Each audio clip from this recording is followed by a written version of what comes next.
ایک گھنے سرسبز جنگل میں ایک کوا اپنی سادہ سی زندگی میں بہت خوش تھا۔ وہ آسمان میں اونچی اڑانیں بھرتا اور پرانے درختوں کی شاخوں پر آرام کرتا اور اسی میں خوش رہتا تھا۔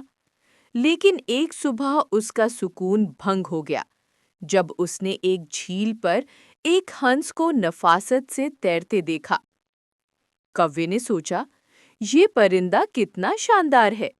اس کے پر برف کی طرح سفید ہیں اور میں رات کی طرح کالا ہوں۔ یقیناً یہ ہنس دنیا کا سب سے خوشباش پرندہ ہوگا۔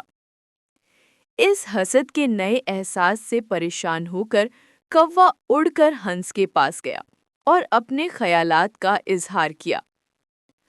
تم کتنے خوبصورت اور سفید ہو، کوے نے کہا۔ تمہیں تو دنیا کا سب سے خوش پرندہ ہونا چاہیے۔ ہنس نے نرمی سے مسکرا کر جواب دیا، میں بھی یہی سمجھتا تھا کہ میں سب سے خوش ہوں، جب تک میں نے ایک طوطے کو نہیں دیکھا۔ طوطے کے پاس دو چمکدار رنگ ہیں، ہرا اور لال۔ وہ تو جیتی جاگتی خوبصورتی ہے۔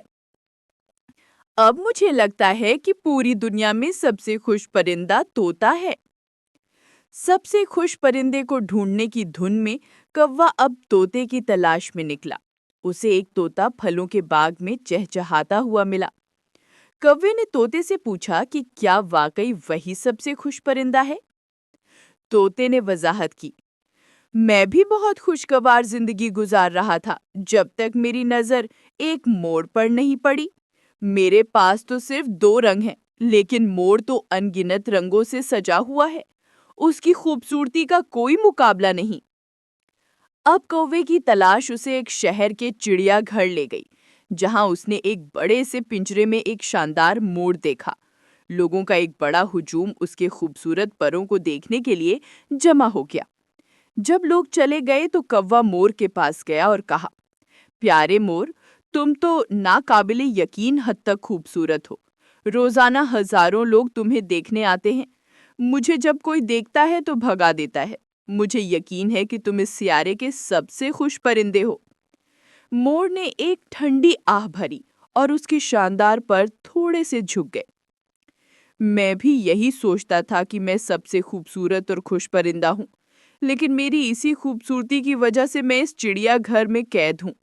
میں نے یہاں کے دوسرے پرندوں کو غور سے دیکھا ہے اور ایک بات سمجھی ہے، کوا واحد پرندہ ہے جسے پنجرے میں نہیں رکھا جاتا۔ کچھ دنوں سے میں یہی سوچ رہا تھا کہ کاش میں ایک کوا ہوتا تو میں جہاں چاہتا آزادی سے اڑ سکتا تھا۔ کوا یہ سن کر دنگ رہ گیا۔ وہ پرندہ جسے وہ خوشی کا نمونہ سمجھ رہا تھا، وہ اس کی آزادی سے حسد کر رہا تھا۔ اس نے اپنے کالے پروں کو دیکھا اور اپنی مرضی سے کہیں بھی اڑ جانے کی صلاحیت کے بارے میں سوچا۔ اسی لمحے کوے کو احساس ہوا کہ حقیقی خوشی ظاہری شکل و صورت کی تعریف میں نہیں، بلکہ اپنی زندگی کو بھرپور طریقے سے جینے کی آزادی میں ہے۔